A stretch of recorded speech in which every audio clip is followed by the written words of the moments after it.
Everybody working on the 2.7 liter Ford EcoBoost, it has a lifter-like knock up towards the front of the engine, right side.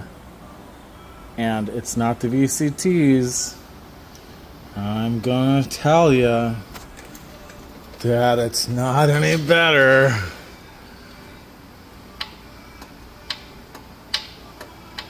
That's probably what you're hearing.